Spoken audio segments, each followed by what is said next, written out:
That dog's lover. Right there. Oh. Watch me groom my cat's butt. And we'll talk about turquoise.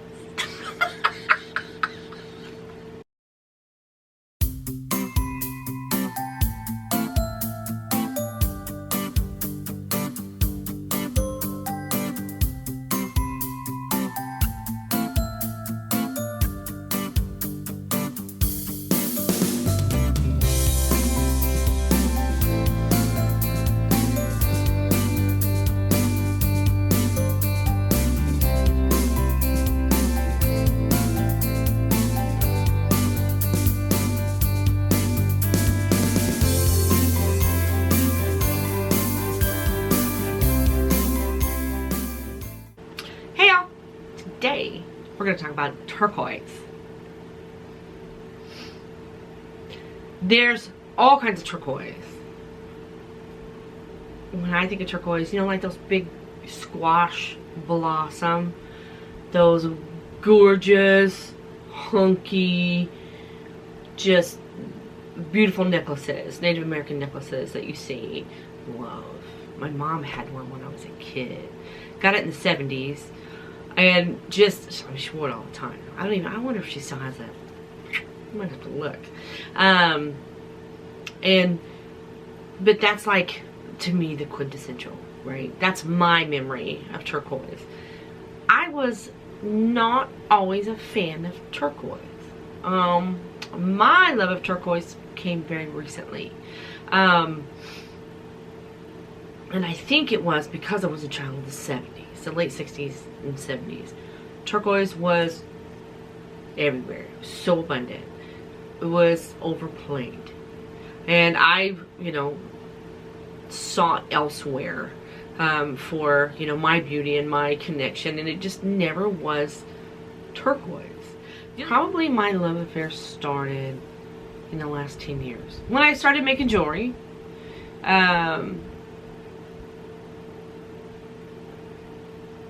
because I was working with as many different stones as I could to create as many different healing pieces of jewelry as I could,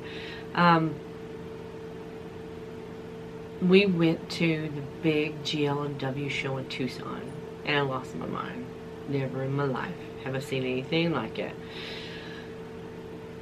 And because it was in Tucson, it was in the Southwest. That was a big turquoise present. Big Daddy fell in love with it.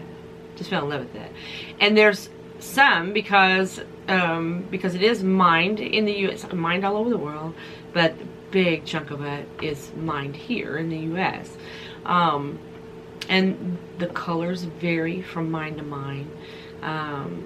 The inclusions vary from mine to mine. Its value varies based on, you know, the color, the lack of, or the inclusion, or the addition of a lot of inclusions. And you know, the list varies. Big Daddy lost his mind. He loved it. So I got several strands of the American Beauty, which is a bright, bright, bright blue turquoise. And I made him, back in my early days, I made him this chunky with a Zuni bear bracelet. And he wore the heck out of it. But this was the bracelet that I made for Big Daddy that he wore and wore and wore. I might take it since he's not wearing it. And then I also the clasp on this was a little off-putting for him, so I made just a memory wire bracelet to go on for him of turquoise. This is Kingsman and coral. It's classically paired with coral, you know, when you see it together. And so, because I bought it, then I really started to read about it, to research about it. And I got some pieces because one day I am going to make cabs lapidary. That's how I found out that it was so soft. So these are some nice big pieces, and I don't remember the mine. It's in Arizona. nice big pieces of turquoise that I got. Hi, Cooks. Haven't seen you in a while. Or I might just wrap that one just as it is. Nice big chunky medallion. But these I got because I want a cab. And I'll probably get one cab out of this. So there's going to be a lot of waste in this piece. And that bothers me too.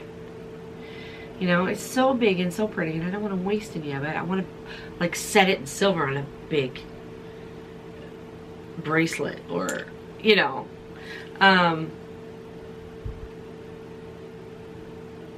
So these have stayed in the bag on a shelf. I'll take them out every once in a while, look at them. But it's soft stone. It just doesn't knock around that well. So I don't carry these as much as I would like to. Then I started to buy pieces of turquoise to make and sell jewelry. And I'm finding turquoise coming from China, coming from Tibet, coming from Iran, Iraq, one of those, I'm sorry. There's a big difference in, I'm used to the Southwest American, Southwest United States, hi Cooks, turquoise, and then there's a big difference between the two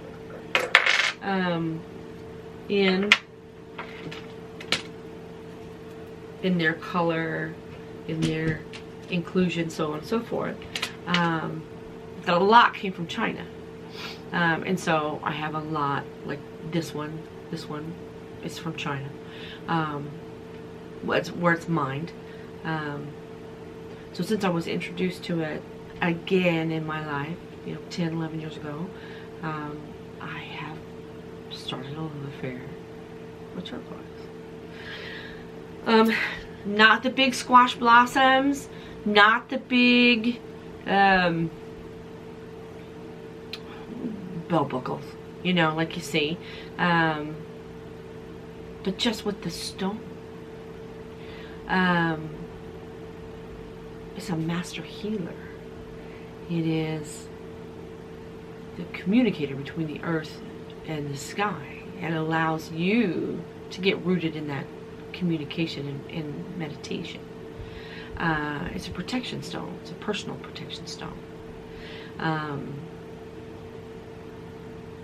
I got, this is Boulder turquoise, and I got it in a ring because it's a personal protection. This is becoming a real good buddy of mine. I wear this one a lot, especially in travel. I wear it. I was in Santa Fe with my brother. I don't know. We try to go on a vacation a year, and we went to Santa Fe and was in and out of shops, and I was looking for Boulder turquoise. I was going to have a piece of Boulder turquoise. We went in and out of shops, and you know, water bucket hands. So they all have these nice little dainty little, none of them fit. And the last store we went into, I looked at him and I was like, I'm going to find my ring here. And we looked and we looked, and going out the door, there it was. And I tried it on, and it fit, and it was perfect. Turquoise is luck, success, ambition. It is happiness and good fortune. It was a warrior's stone because of the protection. Its energy is linked to the life-giving energy of water. Blue. Blue is also your communication stone.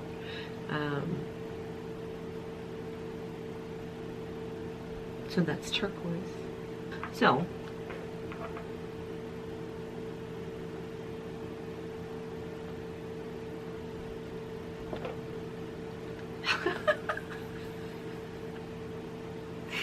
Cooks is back. We did Cooks. And remember. So that's turquoise. Read me a bird. Be peaceful. Be kind. It's important. What's up, cooks?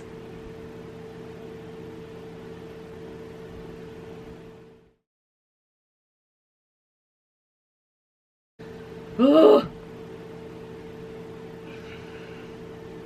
Why do cats always want to show you their butts? Spiritually open. Now she's mad at me. Ooh. I can't do anything right now. Be peaceful. Be kind, cooks. Please. Oh.